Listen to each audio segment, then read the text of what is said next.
Welcome to this explainer. I'm absolutely thrilled you're here today because, look, we're going to completely demystify this whole idea of wealth building. If you're just starting your financial journey and feeling, honestly, totally overwhelmed by all the crazy noise out there, you're in exactly the right place. Building wealth? It's not some secret exclusive club just for finance experts. It's actually built on really basic, repeatable habits. So today, we're taking a beginner's roadmap and breaking it down step by step. So let's just kick things off with a little thought experiment. I want you to genuinely think about this for a second. Imagine checking your bank app right now or opening a piece of mail and boom, you discover an unexpected extra $1,000. What's your immediate gut reaction? Where does your mind instantly go? Are you thinking about upgrading your phone, maybe booking a quick weekend getaway, or finally paying off that annoying credit card bill? Just hold on to that thought. Okay, got it? Well, your answer actually brilliantly illustrates the dividing line between two totally different financial paths. See, when handed a sudden windfall, most people immediately think about how to spend it. But wealthy people and people on the path to financial freedom, they instinctively ask one very specific question: how can this money make me even more money? That's the difference right there. That single, tiny pivot in perspective is exactly what dictates whether you build lasting wealth or if you stay trapped in the exact same financial cycle for decades. And I want to reassure you right out of the gate, building wealth isn't about getting lucky, it's about following a super simple 5-step roadmap. Today we're going to cover 1, the hidden wealth mindset, 2, increasing your personal value, 3, intentional spending and investing, 4, building multiple income streams, and finally, number 5, the long-term wealth formula. All right, let's dive right into step 1, the hidden wealth mindset, which is really all about changing how you view money. Here's the thing. Wealthy people don't actually chase money itself. Seriously. Most people spend their entire lives endlessly running on this treadmill for a bigger paycheck, right? They treat cash like it's the ultimate finish line. But to actually build wealth, you've got to view money as simply a tool. It's a tool that buys you the absolute ultimate luxury. And that's freedom. The freedom to choose where you work, how you spend your Tuesday afternoons, the lifestyle you actually want to live. It's the hammer and nails you use to build your dream house, you know? It's not the house itself. So for anyone just starting out, this means you've got to rewire that internal dialogue. Instead of constantly stressing and asking, how can I earn more money right now? I want you to look at the cash you currently have, even if it's literally just a few bucks, and ask, how can my money create more opportunities? It changes everything. It flips you from being just a consumer into a strategic allocator of your own resources. Which brings us right into section 2, increase your personal value. This is how we earn more by actually becoming more valuable. Look, a lot of beginners think the secret to getting rich quick is stumbling onto some lucky, obscure investment. But the fastest, most bulletproof way to increase your income is actually by becoming more valuable yourself. Think about high-demand skills: communication, sales, marketing, tech, problem-solving. Businesses are practically begging for people who are great at these things. If you invest your time into learning and mastering these specific areas, you're basically printing your own ticket to higher earnings. Because the crucial takeaway here is this: your income is just naturally going to follow the value and the solutions you provide to the world. The market rewards problem solvers. If you solve a tiny problem, sure, you get paid a little. But if you can solve a massive problem for a business or a huge group of consumers, you get paid a lot. It is a direct one-to-one correlation. Focus heavily on building your capacity to solve problems, and I promise you, the money will absolutely follow. Moving right along to section 3, intentional spending and investing. Let's talk about allocating those resources effectively. Now, this is a massive paradigm shift. When you look at a price tag, you're really only seeing half the story. Every single purchase you make has a hidden cost. It's not just the $50 you're handing over to the cashier today, it's the investment growth you are actively giving up tomorrow. If you had taken that same $50 and invested it instead of blowing it on something you kind of didn't even need, what would it be worth in 10, 20, or 30 years? Whenever you buy something frivolous, you're essentially sacrificing your future wealth for a little present-day consumption.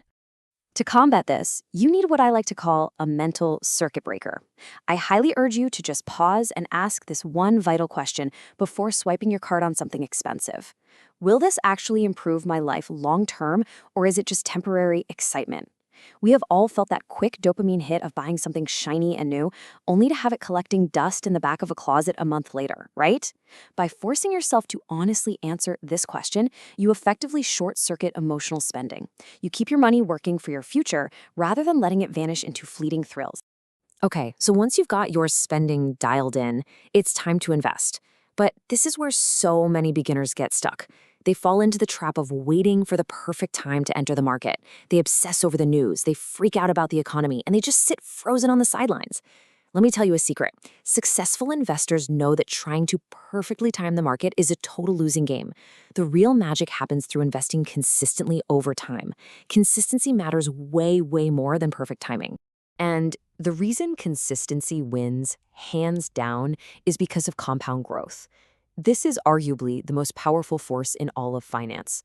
Compound growth happens when small amounts, invested regularly, grow significantly over time.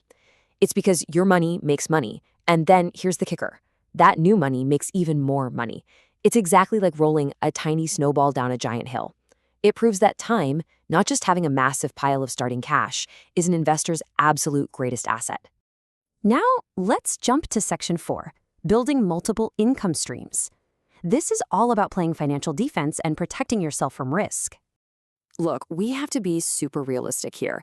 Life is completely unpredictable. Relying entirely on one single source of income, like your standard 9-to-5 job, is honestly pretty risky. Unexpected things happen to literally everyone. Companies downsize out of nowhere, entire industries shift, random health emergencies prop up.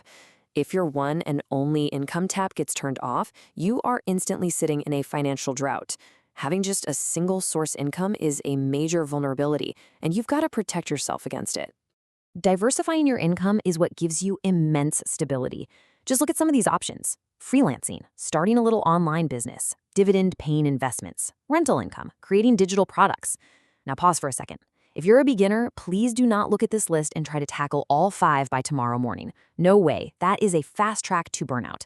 The secret here is to just pick one additional source. Start there, master it, get that cash flowing, and then you can systematically build from there. And that brings us to our final phase, Section 5, the long-term wealth formula. Staying the course. Building wealth is almost never about one single, brilliant stroke of overnight genius. It's actually about hundreds of smart, tiny decisions that you make consistently over years and years. Here is the ultimate compounding formula. Number 1, save regularly. Number 2, invest wisely. Number 3, keep learning and upgrading your skills. And number 4, protect your finances from dumb, unnecessary debt. Honestly, when you repeat these 4 deceptively simple steps day in, day out, they stack up. They stack up to create truly extraordinary long-term results. But to stay on that path, you really have to master your own psychology. Fear and excitement, those are the enemies of wealth. People panic and sell everything during market dips, right? And then they get way too hyped and overspend during the economic booms. The most successful investors do the exact opposite.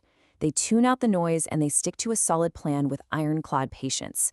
Patience is fundamentally more profitable than impulsive action. Avoiding panic in the bad times and greed in the good times is absolutely critical to protecting the wealth you're working so incredibly hard to build. As we wrap up the core concepts of this explainer today, I want to leave you with one big summarizing thought. Financial freedom is not reserved for the lucky few. It is built by everyday people who just decide to develop the right habits. And honestly, the absolute best investment you'll ever make, before stocks, before real estate, before anything else, is right up here. It's in your own knowledge. Because once you genuinely learn how money works, you unlock the power to use it to build the exact life you've always wanted to live. So I'll leave you with this pretty provocative challenge. What one smart decision are you going to make today that will totally change your life in 5 years? You don't need to be an expert overnight. You just have to start. Pick literally one habit we talked about today and put it into practice right now. If you found this explainer helpful for mapping out your financial journey, go ahead and subscribe for more practical step-by-step lessons on financial education, investing, and building that long-term wealth. Thank you so much for hanging out and learning with me today, and I'll catch you in the next one.